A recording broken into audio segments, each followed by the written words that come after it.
She didn't die quietly. She didn't whisper a prayer or leave a single word behind. When the guards found her, her mouth was frozen wide open, as if she died in the middle of a scream that no one ever heard. They said it looked like pure terror, like she saw something no human should ever witness. But here's the strange part.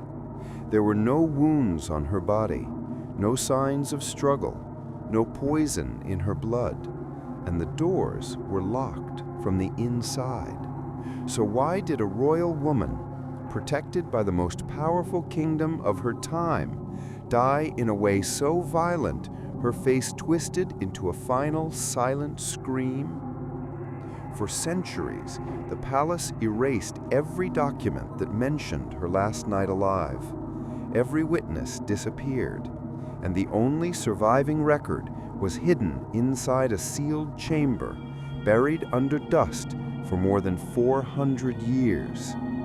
Tonight, we open that forgotten record, and what it reveals is darker than execution and far more terrifying than murder.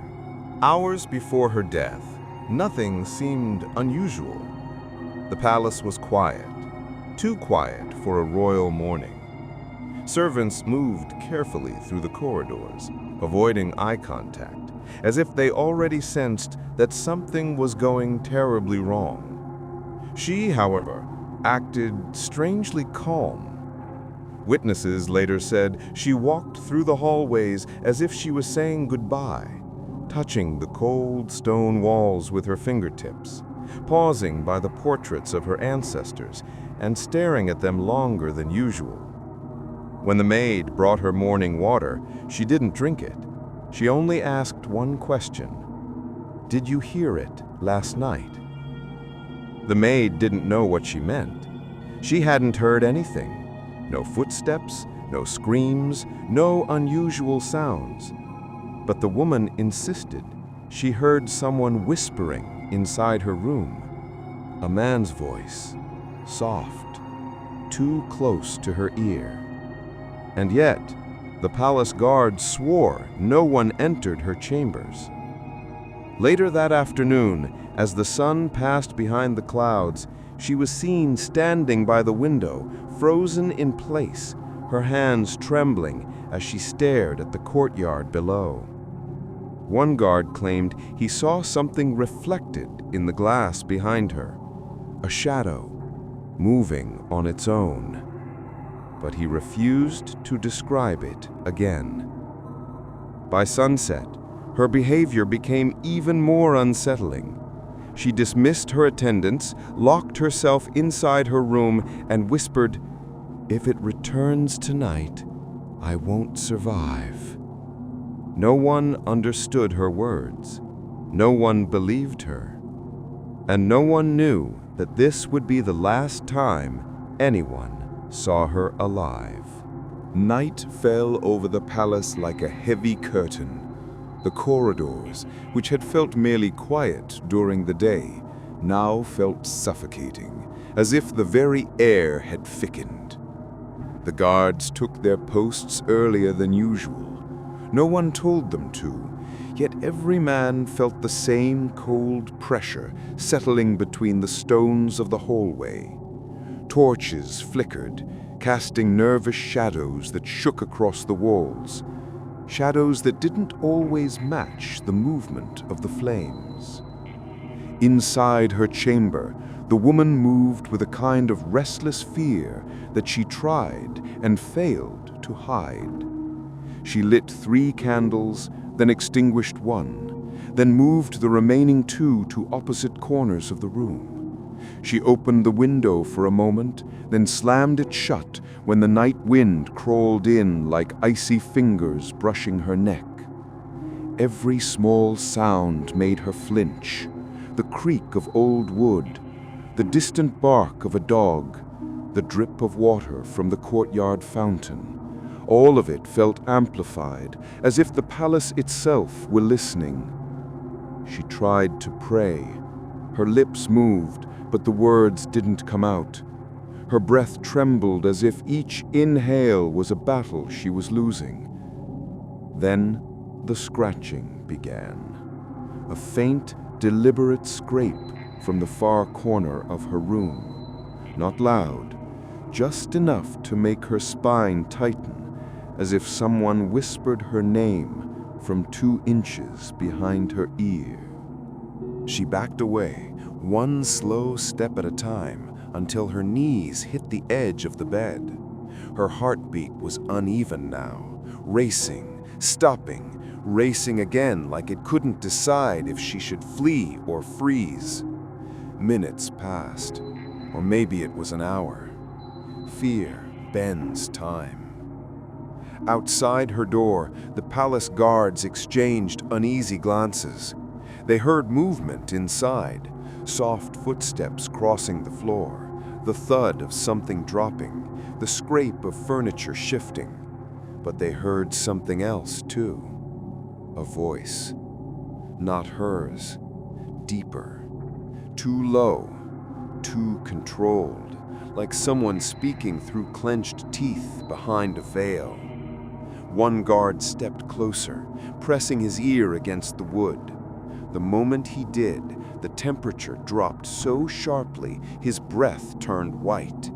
He staggered back, shaking his head, unable to explain why the air around her door felt colder than the winter nights outside the palace walls. Inside, she pressed her hands against her temples as if trying to block out the sound. The voice was close now, circling her, moving without footsteps, changing position faster than she could turn her head.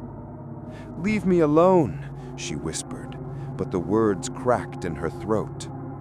The candles dimmed simultaneously, not flickering out, but shrinking, as if something invisible stood between their flames and the air they needed to survive.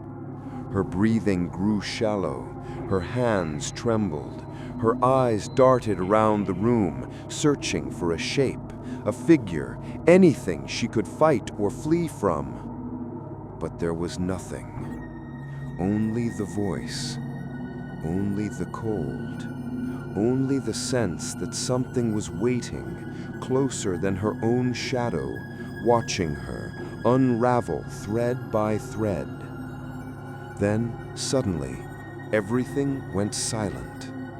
Not peaceful silence, but a suffocating, unnatural stillness that pressed against her ears until she felt her pulse in her skull. She took one step backward, and her heel slipped on something. She looked down. A trail.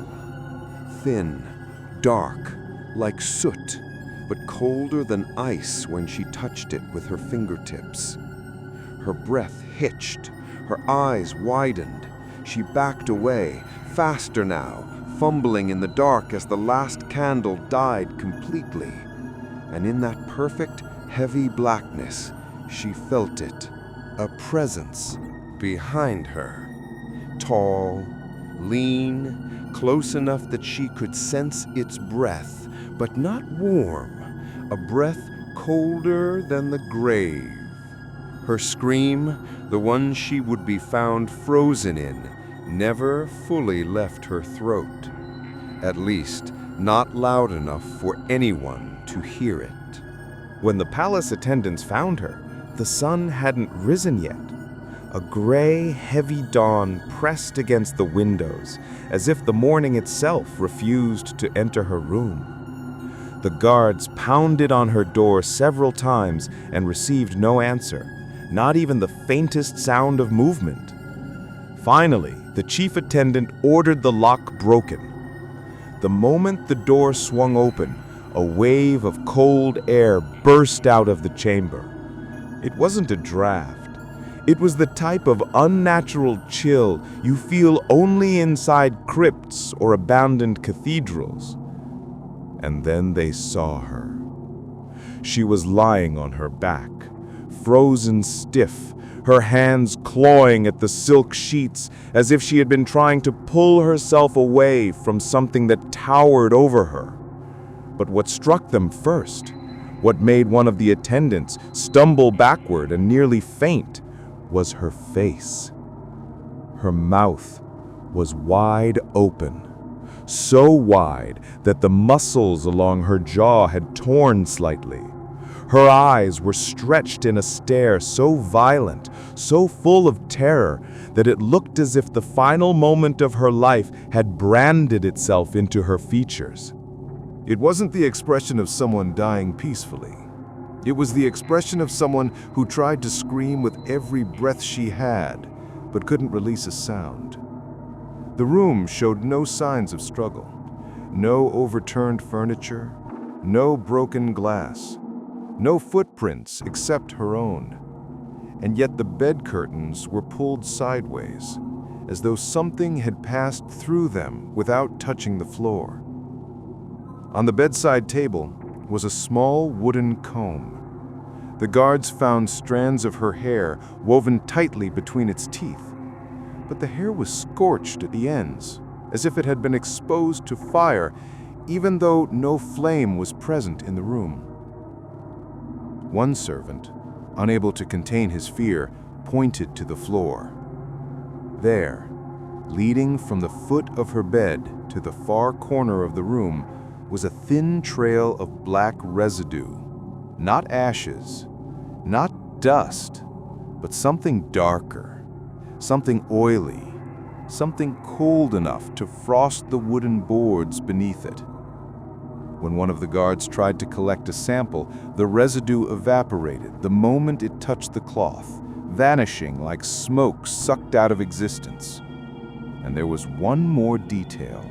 A detail so disturbing that the palace scribes refused to include it in the official report. Her tongue was extended, as if she had been trying to force a word out in her last breath. A single word. Witnesses insisted that the position of her jaw and the shape of her mouth suggested she had died attempting to shout a name no one recognized. A name no historian has ever been able to trace. The palace immediately sealed her room. Her body was rushed to the underground catacombs and buried before sunrise. All attendants were sworn to silence. Every record of her final night was confiscated, locked away, or burned. Officially, she died of unexpected heart failure. But the guards who saw her face, who witnessed that frozen scream, that impossible terror, never believed it. One guard left a final shaky note before disappearing years later. In it, he wrote only this: "No heart breaks like that. Not from fear of a man, not from fear of death. She saw something else, something that should never be seen." Her chamber remains sealed to this day, and those who walk past its door swear they still hear a faint, strangled gasp, the echo of a scream that history tried desperately to bury.